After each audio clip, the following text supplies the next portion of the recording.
Le souhait et le projet de notre Dieu. Bien-aimé, je ne sais pas quel projet vous avez.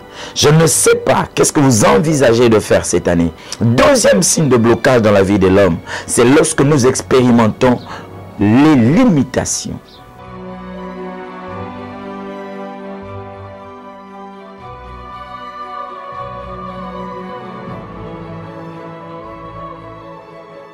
Shalom bien-aimé dans le Seigneur. C'est votre humble serviteur, le berger Trésor Bamoué. Nous voici encore dans le cadre de notre émission 5 minutes. 5 minutes d'enseignement, d'édification et d'exhortation. Nous continuons avec la série des émissions sur le thème « Vaincre la puissance des blocages ». La fois passée, dans le numéro précédent, nous avons eu à expliquer c'était quoi le blocage. C'est une situation de non-épanouissement, non-évolution et non-progression. Aujourd'hui, j'aimerais continuer avec quelques signes des blocages. D'entrée de jeu, nous allons lire le texte de Jean, chapitre 10, le verset 10e. Jean 10, 10, il est écrit, « Le voleur ne vient que pour dérober, égorger et détruire. Moi, je suis venu afin que les brebis aient la vie et qu'elles soient dans l'abondance. » Le souhait et le projet de notre Dieu, c'est que nous soyons dans l'abondance. Mais le voleur vient pour égorger, détruire et tuer. On ne peut tuer que là où il y a la vie. On ne peut détruire que là où on avait construit quelque chose. On ne peut voler qu'à celui qui avait quelque chose.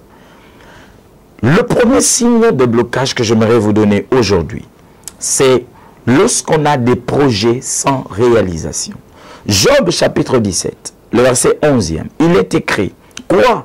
Mes jours sont passés, mes projets sont anéantis, les projets qui remplissaient mon cœur. » Chacun de nous a des projets. Quand cette année 2021 commençait, tu as dit, « Je vais faire ça, je vais réaliser ça, je vais atteindre tel niveau. » Mais ces projets-là, lorsque cela ne se réalise pas, lorsque tu n'atteins pas l'accomplissement de ces projets, ça devient un problème. Parce que tu vas commencer à stagner. Le même projet, peut-être ça commence en 2018, 2019, 2020 et aujourd'hui 2021. C'est une situation de non-épanouissement, non-évolution et non-progression. Bien-aimé, je ne sais pas quel projet vous avez. Je ne sais pas qu'est-ce que vous envisagez de faire cette année, mais je sais une chose, qu'il y a un Dieu qui a formé des projets de bonheur et non de malheur pour un avenir plein d'espérance. Deuxième signe de blocage dans la vie de l'homme, c'est lorsque nous expérimentons les limitations. Bien-aimé, c'est quoi une limite?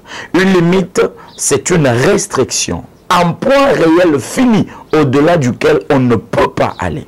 Et il y a des gens, dans le domaine des finances, par exemple, il y a des montants qu'ils ne peuvent pas dépasser.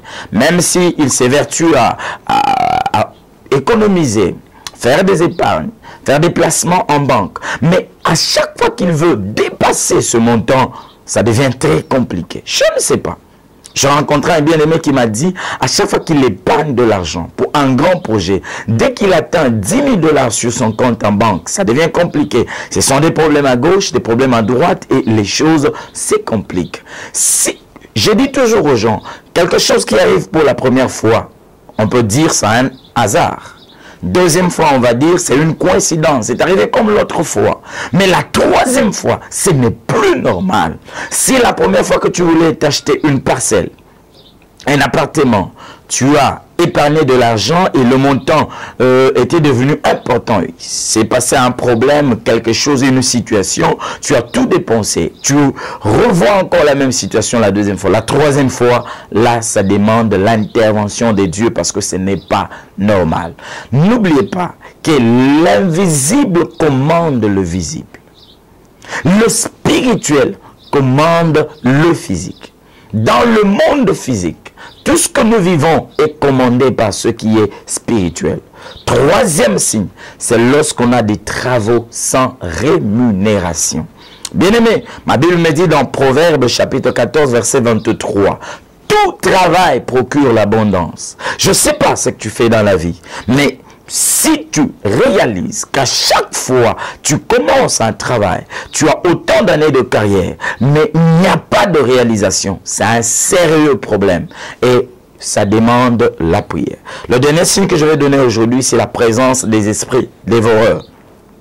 Ma Bible me dit dans Malachie 3, verset 11, que pour vous, je menacerai celui qui dévore. Il y a des gens, dès qu'ils touchent à une bénédiction, dès qu'ils touchent à une somme importante, ce sont des problèmes, ce sont des situations compliquées. C'est comme si tu montes et tu redeviens encore au point de départ. Je vais prier pour toi. Que le Seigneur bénisse ton travail, bénisse tes mains, fasse tomber des limites, que tout ce que tu vas faire comme projet soit réalisé au nom de Jésus. Amen. Que Dieu vous bénisse.